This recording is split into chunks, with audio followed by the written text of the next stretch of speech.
할렐루야. 예수 그리스도 이름으로 하나님 말씀 함께 나누는 시간 갖도록 하겠습니다. 오늘은 포로 귀환 시대를 배경으로 한 세 개의 성경 가운데 세 번째가 되겠죠. 에스라, 느헤미야, 에스더, 이렇게 세 번째 성경이 되겠습니다. 에스더의 이 제목은요, 에스더라고 하는 이 인물의 이름에서 기원하는데요, 이 페르시아 언어로 이것이 별이라고 하는 뜻이라고 합니다. 그래서 이 제목은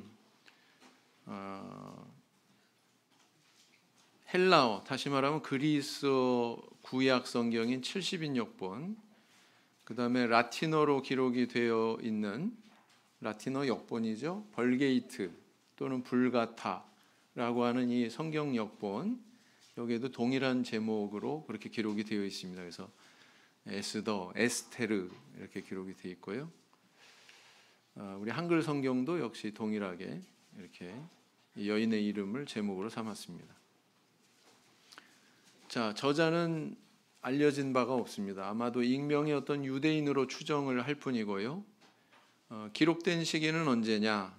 아마도 아하수에로 왕의 사후 BC 464년에서 436년 그 사이에 기록이 됐지 않았겠느냐 이렇게 추정을 합니다. 자, 이런 내용보다도 더 중요한 건 배경이죠. 성경에서 여인의 이름을 그 성경 경권의 제목으로 삼은 것이 두 권이 있습니다. 구약 성경 안에서, 그죠? 하나가 뭘까요? 룻기고 다른 하나가 에스더. 이렇게 두 권의 경권이 바로 여인의 이름을 사용하고 있다, 이렇게 볼 수가 있습니다. 또 이 룻기처럼 아주 이 역사 소설, 이 소설이라고 그러니까 오해를 하실 수가 있는데, 에스더가 소설이라고 하는 그런 뜻이 아닙니다. 에스더서가, 그죠? 역사 소설이라고 하는 것의 어떤 그런 구조와 동일한 그런, 사실은 이거 역사 소설만의 구조는 아니에요. 우리 그 여자 성도님들이 좋아하는 드라마, 그죠? 드라마의 구조도 다 이렇게 되어 있습니다.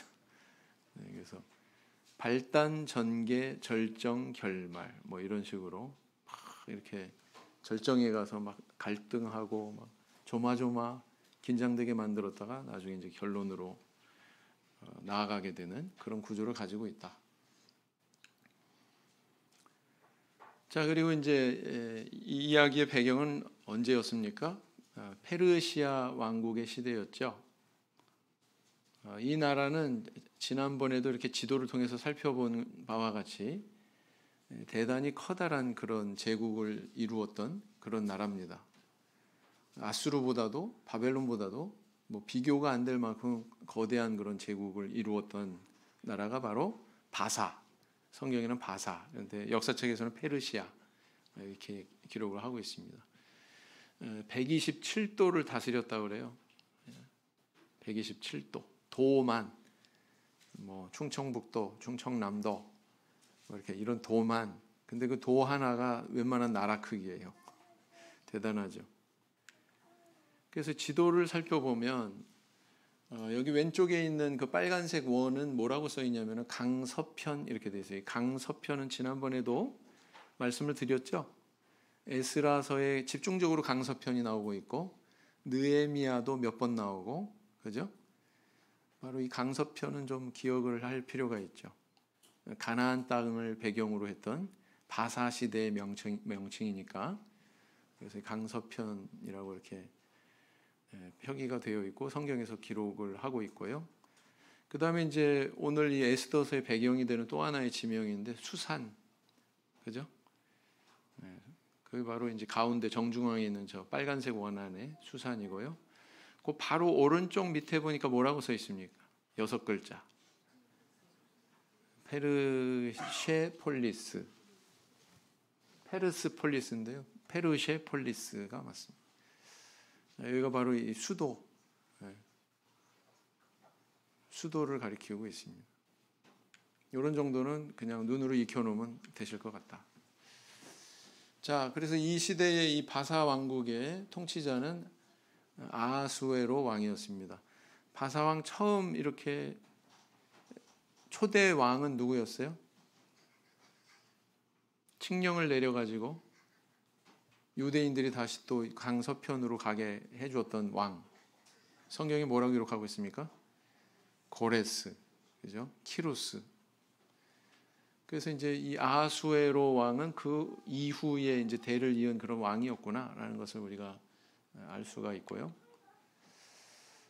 그래서 이제 자세히 살펴보면 그 내용 안에 어떤 것들이 있냐면은 황후를 간택하는 그런 과정에 대해서 기록을 하고 있고요. 또 이제 왕 앞에 아련하는 그런 풍습에 대해서도 알 수 있고요. 알현이 뭐예요? 인사하러 가는 거죠. 안부하러 가는 거죠.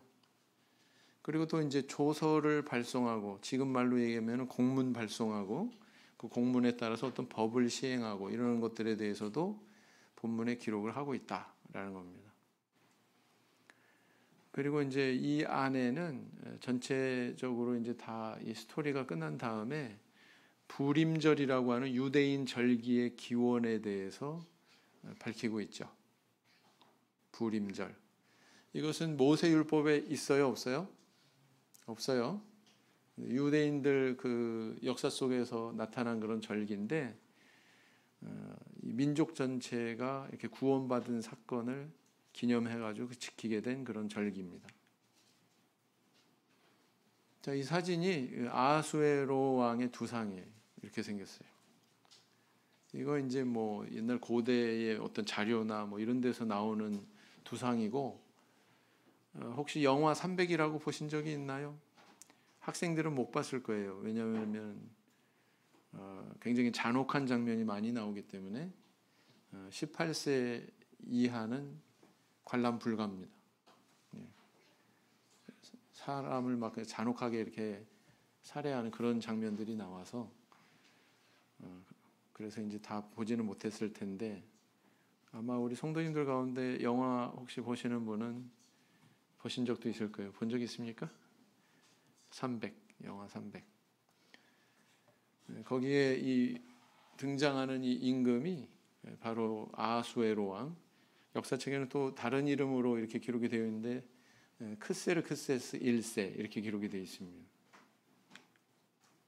저만 봤나 보네요. 저만. 자, 이게 아까 그 페르시폴리스라고 하는 그 지명을 제가 잠깐 가르쳐 드렸는데요. 바로 이게 페르시아의 유적을 이란에 가면 볼 수가 있습니다. 세계 문화유산으로도 지정이 되어 있죠. 이렇게 그 수천 도의 온도를 올려야만 되는 이렇게 타일을 만들 수 있는데, 그런 기술이 이미 뭐 바벨론 시대 때부터 있었다고 그랬습니다. 뭐 역시 페르시아도 마찬가지죠. 이런 화려한 이런 벽면에 부착하는 저런 자개, 저런 기술은 이미 보유하고 있었다. 저 문양들을 보면요, 굉장히 섬세하고 자세합니다. 그러니까 얼마나 이 문화가 발달했었는지를 잘 알 수가 있는 거죠. 그리고 이제 그쪽에는 이렇게 거대 그 석상들도 있어가지고 그때 당시에 그런 문화가 얼마나 화려했고 얼마나 웅장했는지 이런 것들을 알 수가 있습니다. 그 수산궁 유적 가운데는요, 다니엘의 무덤으로 알려진 곳도 있습니다. 더 자세한 건 다니엘서 다룰 때 다뤄야 되겠죠? 뭐 요 정도만. 그 다음에 이제 그 페르세폴리스에는 조로아스터교의 신전이 있습니다. 조로아스터교. 영어로 발음하면 조로아스터라고 그러고요. 우리나라 발음으로는, 한글 발음으로는 자라투스트라가 맞습니다. 자라투스트라는 이렇게 말했다. 뭐 니체가 뭐 기록한 그런 저술 뭐 이런 거 들어보신 적 있죠? 그게 바로 조로아스터교, 저희 선지자 이름이거든요. 예언가의 이름입니다. 저 사람이 그 페르시아 시대 때 생존했고 그 사람이 만든 종교가 조로아스터교거든요. 그래서요, 우리 지금 세상의 어떤 그 전수되는 여러 가지 문화 가운데는 저런 조로아스터 교가 배경을 깔고 있는 그런 것도 있습니다. 우리는 잘 모르죠, 그죠? 그런 것들도 있다. 그래서 이 페르시아의 어떤 그런 여러 가지 유적을 살펴보면 이렇게 전 세계 그냥 각국에서 127도에서 몰려들었으니 얼마나 많겠어요, 그죠? 그 조공을 바치러 온 이 각국 사신들을 저렇게 새겨놨습니다. 알현하러 오는 거죠, 말하자면. 모든 그 통치자들이 그렇듯이 자기들 뭐 치적이나 아니면은 뭐 위세를 떨치기 위해서 이렇게 남겨놓는 그런 비문들이 있죠. 왼쪽에는 아하수에로 거, 오른쪽에는 다리오. 다리오 누구로 기억하고 계세요? 다리오 언제 나와요? 에스라서에 나오죠.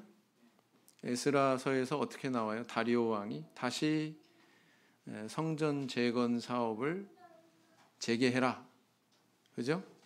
그렇게 이제 공문을 냈던 그 시대의 임금이 바로 다리오 왕이었습니다. 그래서 이렇게 바사 제국의 이 왕 앞에 공식적으로 이렇게 아련하는 그런 모습을 또 이렇게 그림으로 남겨놓죠. 우리가 왕년에 이랬어, 이런 뜻이죠. 지금은 남아 있는 사람 아무도 없죠.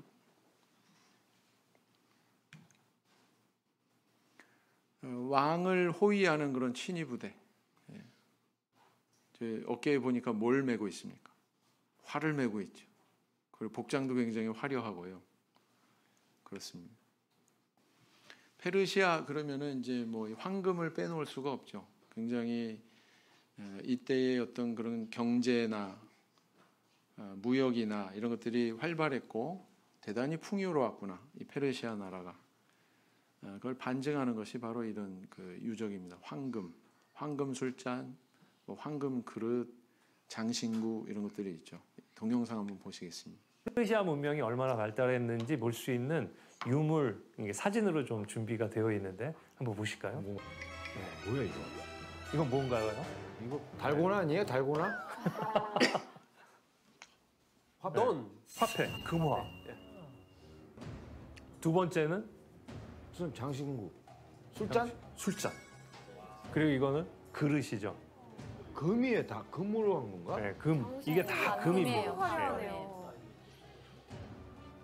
아주 상류층 왕족이 썼겠지만 이런 것들을 금으로 만들 수 있을 정도로 굉장히 부가 많았던 거죠. 아, 지금 저 하나만 써도. 근데 이때 그 페르시아의 황금 만드는 수준이 순도 95% 이상을 만들 수 있을 정도였대요. 첫 번째 본 거 있죠.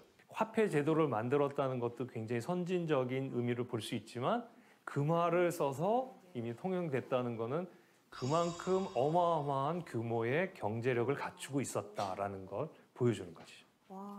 상당히 고도의 문명을 발전시키면서 승승장구한 이런 모습이 보여지는데, 네, 여기까지입니다. 성경 한번 찾아보실까요? 에스더서 1장 6절을 한번 펴보세요. 에스더 1장 6절. 6절, 7절 두 절만 한번 읽어보도록 하겠습니다. 같이 읽겠습니다. 시작. 백색, 녹색, 청색 휘장을 자색하는 배줄로 대리석 기둥 은고리에 매고 금과 은으로 만든 걸상을 화반석, 백석, 운모석, 흑석을 깐 땅에 진설하고 금잔으로 마시게 하니 잔의 식양이 각기 다르고 왕의 풍부한 대로 어주가 한이 없으며, 그랬어요. 이렇게 기록하고 있죠. 그래서 금잔으로 마시게 하니, 그러니까 왕만 마신 게 아니구나. 맞죠? 그러니까 이 페르시아 나라가 얼마나 부유한 나라였는지를 여실히 보여주고 있는 사실이다. 성경에도 이렇게 기록이 되어 있다라는 겁니다. 자, 그래서 이런 페르시아 나라에서 말하자면 이렇게 포로 신분으로 이렇게 생활했던 그런 유대인들이었지만, 하나님께서는 이들을 이렇게 보호하시고 이렇게 함께하고 계시다, 동행하고 계시다라는 것을 보여주는 성경이 바로 에스더서다 이렇게 볼 수가 있죠. 그래서 사실은 또 시대를 초월해서 오늘날에도 역시 그러는 우리 하나님의 손길이 물과 성령을 거듭난 우리 성도들에게도 함께하고 계신다, 동행하고 계신다라는 믿음을 주기 위해서 이렇게 기록을 하고 계시다라는 것을 알 수가 있습니다. 두 나라가 고대 사회에서 전쟁을 했는데 한 나라가 이기고 한 나라가 지게 되면은요, 그건 뭘 의미하냐면은 이긴 나라의 신이 진 나라의 신을 또 이긴 거예요. 신을 이긴 거예요. 자, 바벨론에 멸망했다고 그랬죠? 바벨론의 신 마루둑 그랬습니다. 유대 나라는 망했어요.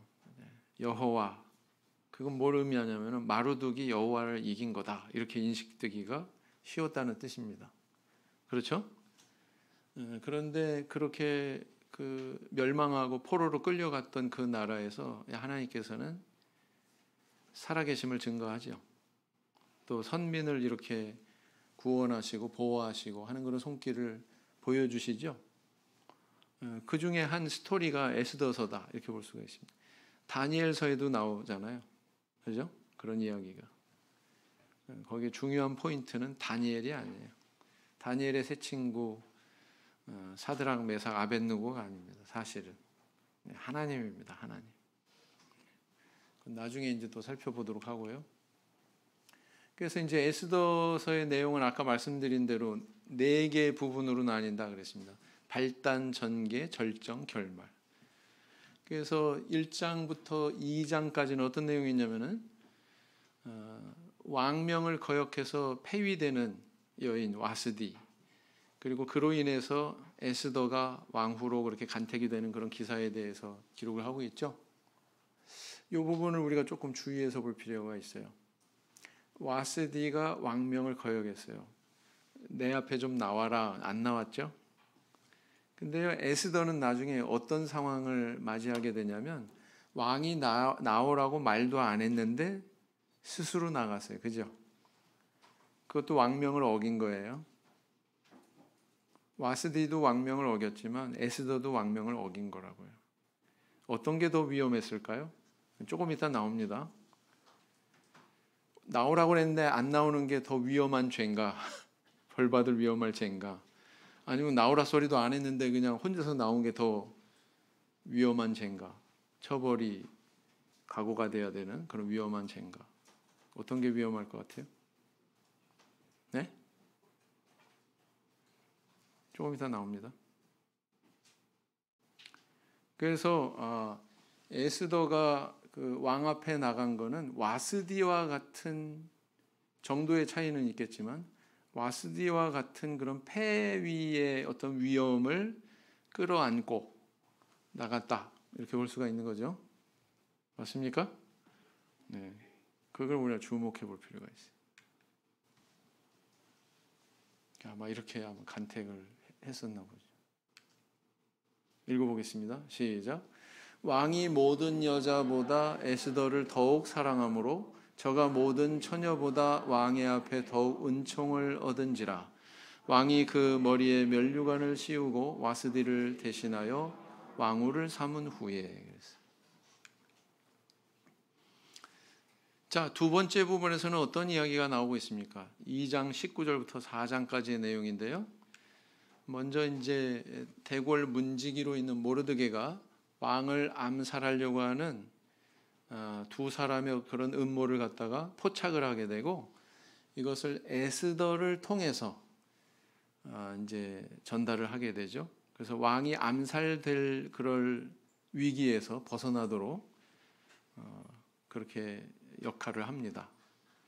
그래서 그 이름이 궁중일기에 기록이 되게 되는데 그래서 포상을 받았느냐 안 받죠?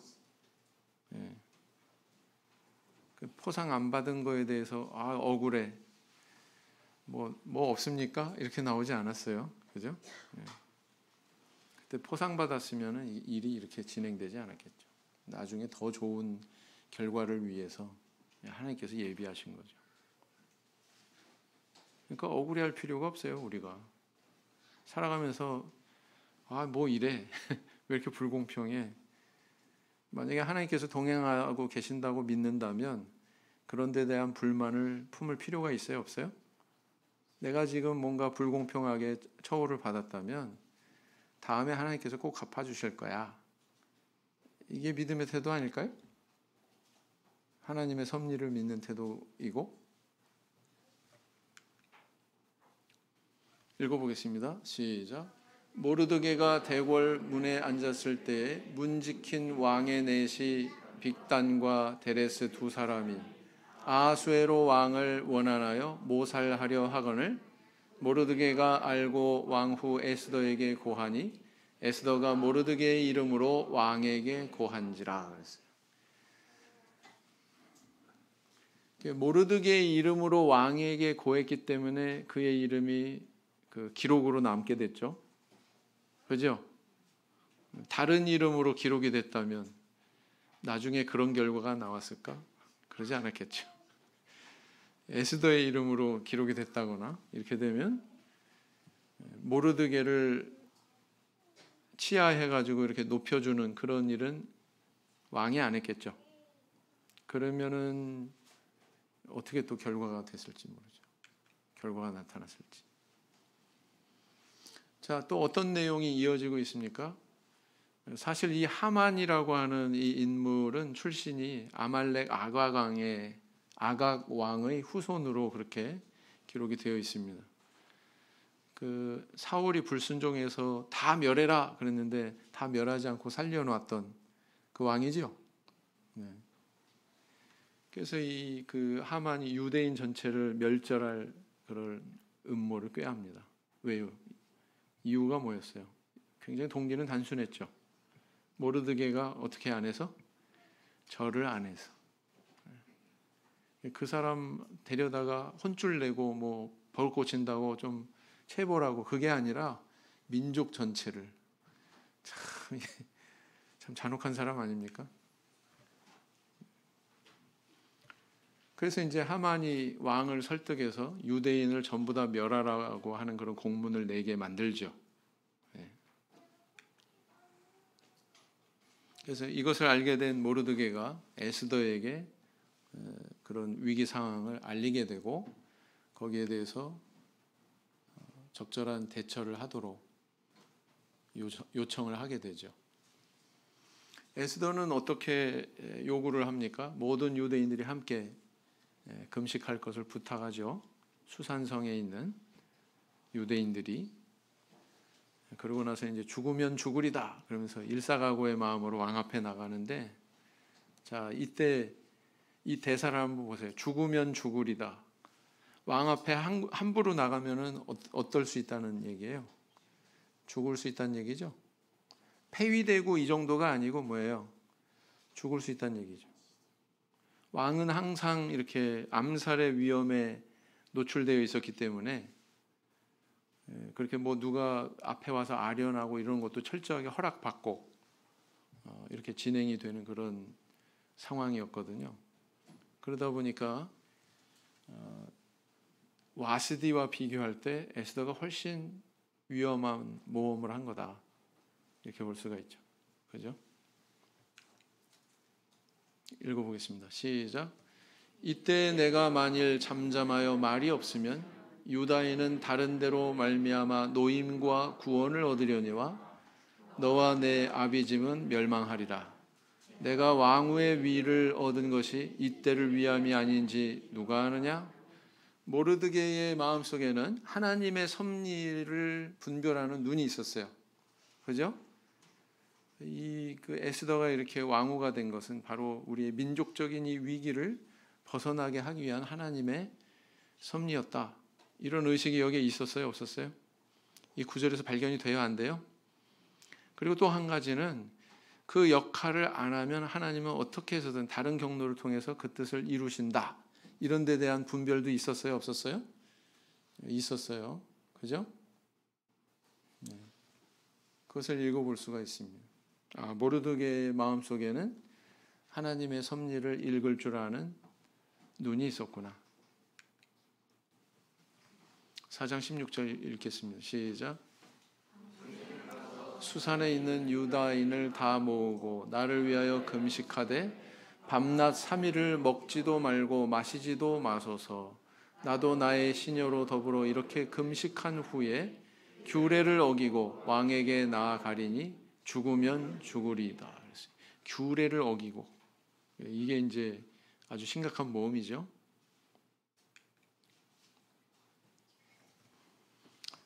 자, 그런데 결과는 어떻게 됐습니까? 이렇게 3일 동안 금식하고 왕 앞으로 나갔는데 왕이 눈에 콩깍지가 씌어도 상당히 씌었나 봐요. 그죠? 규례를, 자기가 세운 규례를 뛰어넘어서 에스더를 이렇게 받아들일 만큼 그렇게 호의적으로 대하게 되죠. 그래서 이제 그 왕의 사랑을 받고 있구나, 이 사실을 확인하고는 왕과 하만에게 잔치에 오도록 그렇게 초대를 합니다. 자, 그래서 첫 번째 초대의 장소에서 바로 밝혔느냐? 그렇지 않죠? 이게 또 굉장히 중요한 전환점이죠. 그 사이에 이제 새로운 사건이 일어납니다. 새로운 상황들이 벌어지는데 뭐냐면은 하만은 이제 모르드게 처형할 그런 나무를 달고, 또 어떤 일이 일어나요? 왕이 우연히 궁중일기를 읽게 됩니다. 잠이 안 와서. 그리고는 그 궁중일기에 얼마나 많겠어요. 내용이, 기록된 내용이 얼마나 많겠어요.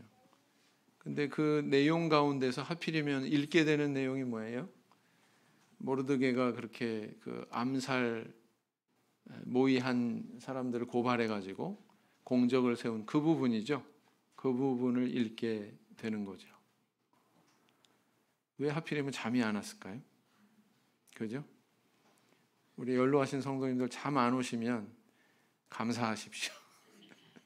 거기에 무슨 하나님의 섭리가 있나? 만약에 이때 그 잠 안 와가지고 뭐 TV를 봤거나 아니면 다른 소설책을 봤거나 그러면 이런 일이 일어나지 않았을 텐데, 하필이면 왜 또 궁중일기를 또 읽어보라고, 그죠? 그래서 이제 왕은 그 모르드게의 이런 공적을 확인하고서 그를 높이는 그런 지시를 하만에게 내립니다. 그에게 영광을 돌리는 그런 지시를 내리죠. 백성들 앞에서 막 퍼레이드하는 거예요. 퍼레이드. 읽어보시겠습니다. 시작.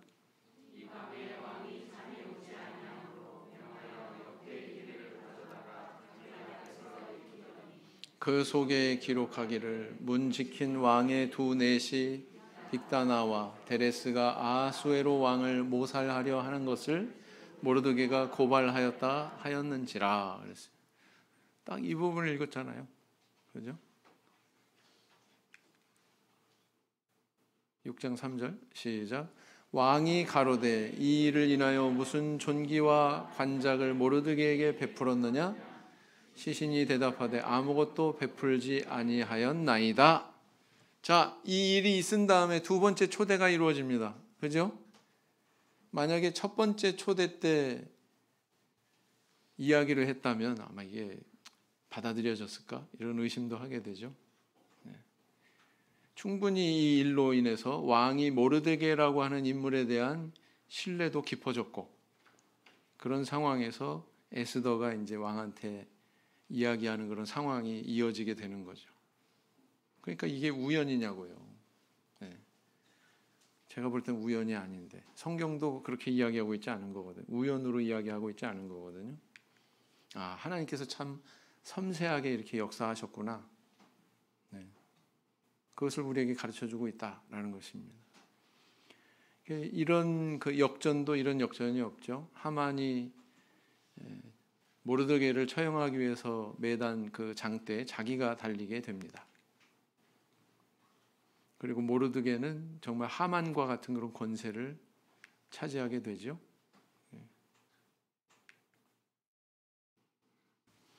근데 상황이 아직 끝난 게 아니죠. 아직 조서가 취소된 게 아니잖아요.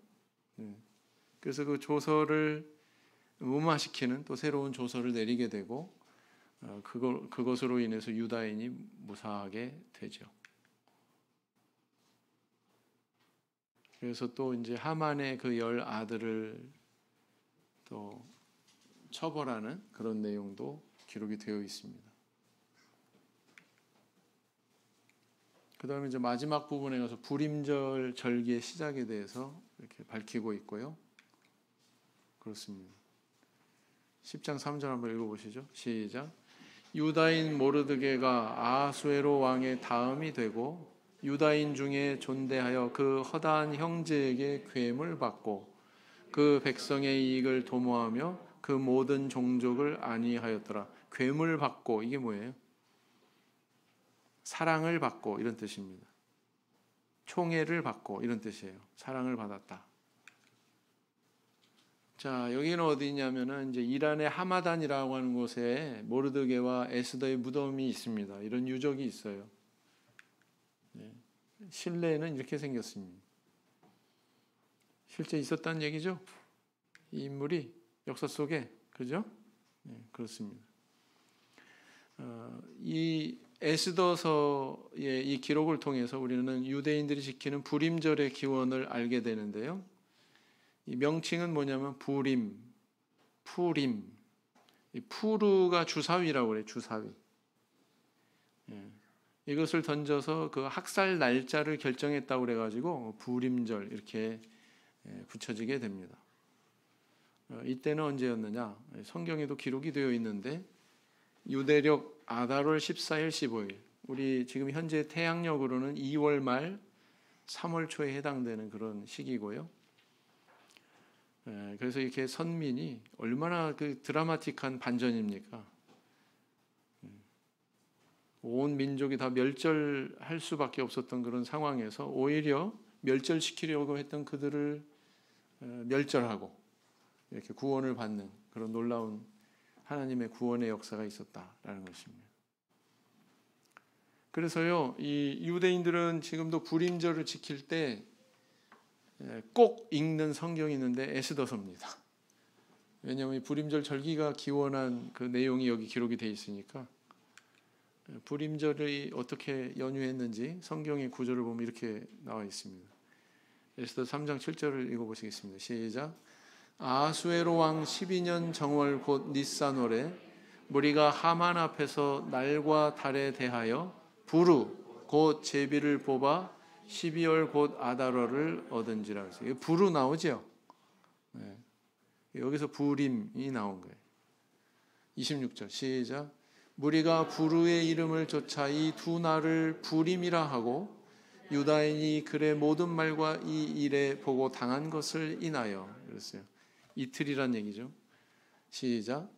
이날에 유다인이 대적에게서 벗어나서 평안함을 얻어 슬픔이 변하여 기쁨이 되고 애통이 변하여 기쁜 날이 되었으니 이 두 날을 지켜 잔치를 베풀고 즐기며 서로 예물을 주며 가난한 자를 구제하라 하매 이게 그대로 실천되고 있어요. 지금 그대로 실천되고 있습니다.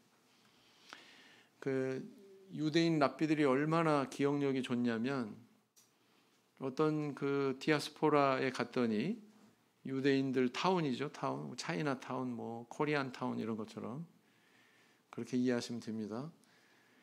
불임절을 지키는데 거기에 에스더서가 없는 거예요. 에스더서가. 그래가지고 그 랍비가 기억력으로만 그걸 다 복원해 내 가지고 그걸 낭독해서 불임절을 제대로 지켰다고 하는 그런 고사도 있습니다. 머리 좋죠? 암기력이 아주 뛰어나죠. 지금 현대 그 이스라엘 사람들이 지키는 불임절의 풍속도입니다. 이런 복장 입고요. 또 이렇게 거리에 이렇게 축제를 즐기러 나온 그런 아이들이 이렇게 있고요. 불임절에 먹는 특별한 과자인데 이게 하만의 귀랍니다. 하만의 귀. 네.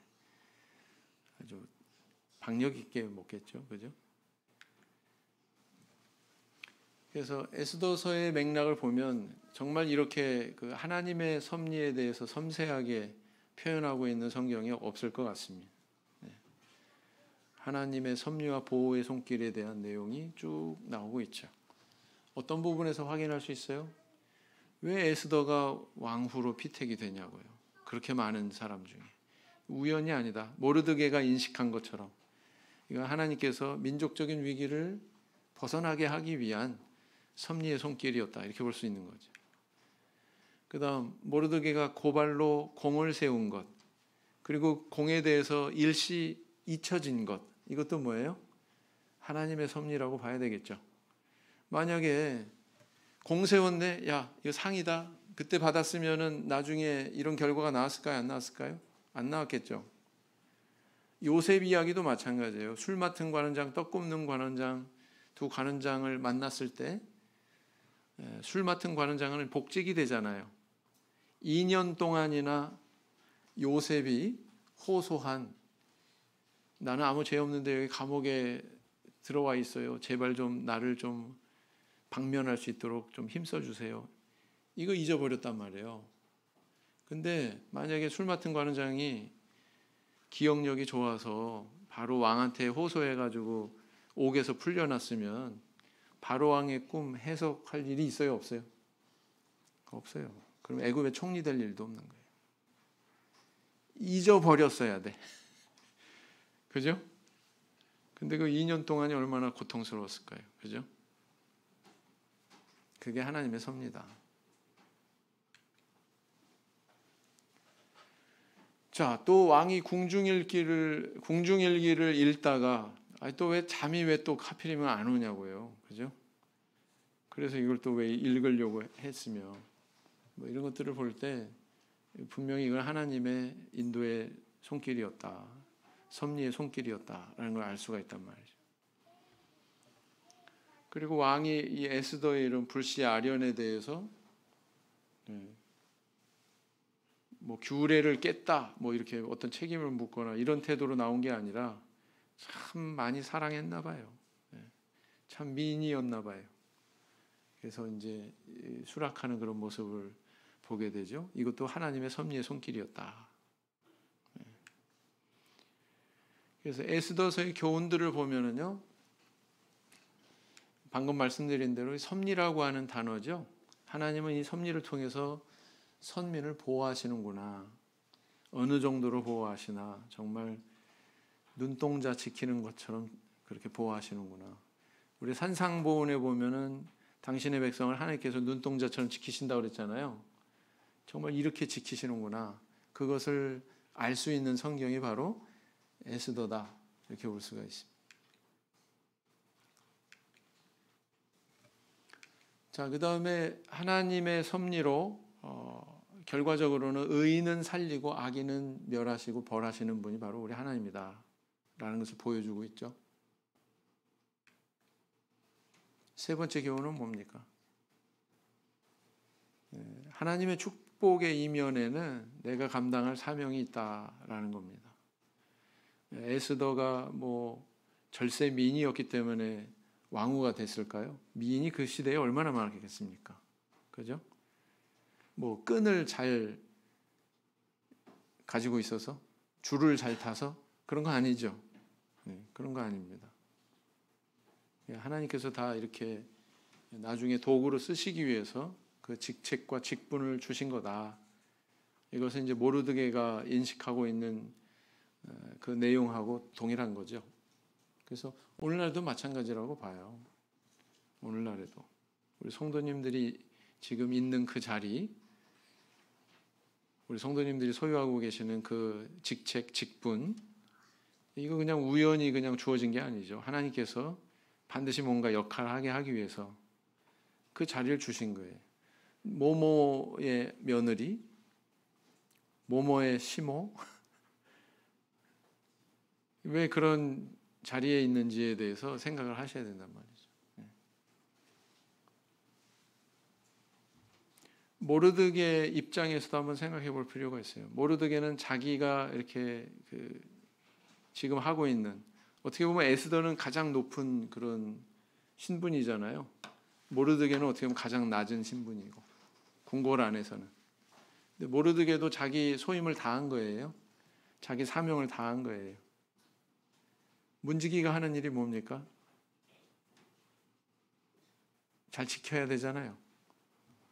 뭔가 뭐 왔다 갔다 하는 사람들 그 위협이 되는 그런 상황에 대해서 그런 것들을 잘 때로는 보고하고 조치하도록 그렇게 해야 되는 게 문지기의 그런 사명 아닙니까?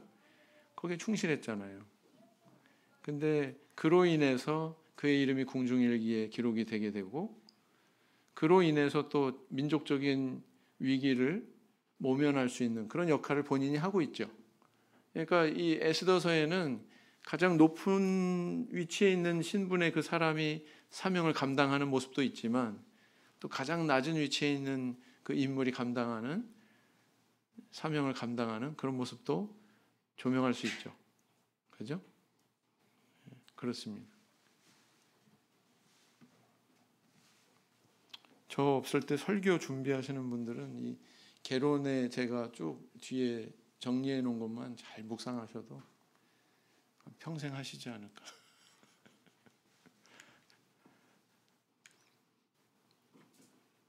악인은 잔인하나 선민은 정의가 있어야 한다. 어디서 발견이 됩니까? 하만이 모르드게 한 사람에 대한 앙심을 민족적인 멸절의 어떤 동기로 삼았어요. 참 악하죠. 그죠? 그런데 유대인들에 대해서는 나중에 어떤 모습을 조명하냐면 그 원수들에 대한 그 멸절은 이루어졌다. 그러나 그들의 재산에는 손대지 않았다는 게 계속 기록이 되고 있습니다. 반복해서. 그들의 재산은 손대지 않았다. 그러니까 약탈하지 않았다라는 거죠. 왜 그걸 기록하고 있을까요? 이게 대조가 되는 거예요. 하만의 이런 모습과 유대인들의 이런 모습이 대조가 되고 있는 거예요. 그죠? 선민은 정의가 있어야 된다.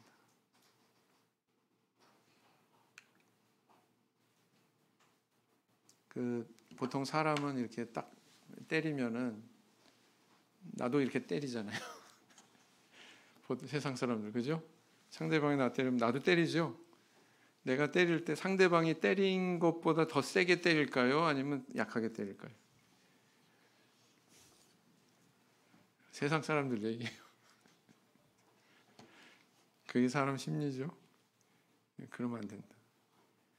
하나님은 공의에 대해서 강조하시는데 모세 율법을 가만히 살펴보면 딱 그만큼만 눈에는 눈, 이에는 이, 그죠?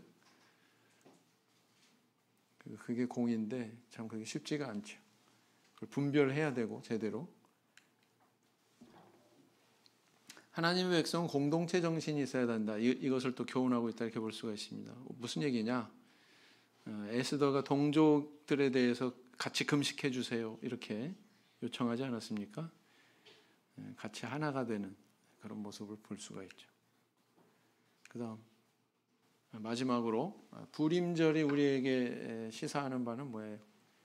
하나님의 이런 섭리의 은혜를 기념해야 된다. 구원의 은혜를 기념해야 된다라는 것입니다. 그래서 그 성경의 모세 율법에도 명시하고 있는 그런 모든 절기 이런 것들은 하나님의 은혜에 대한 기억과 연결되는 내용들이 다수죠. 대다수죠. 그렇습니다. 자, 이런 내용들을 에스더서에서는 우리에게 보여주고 있다라는 것입니다. 여기까지 살펴봤습니다. 묵상기도 하시겠습니다.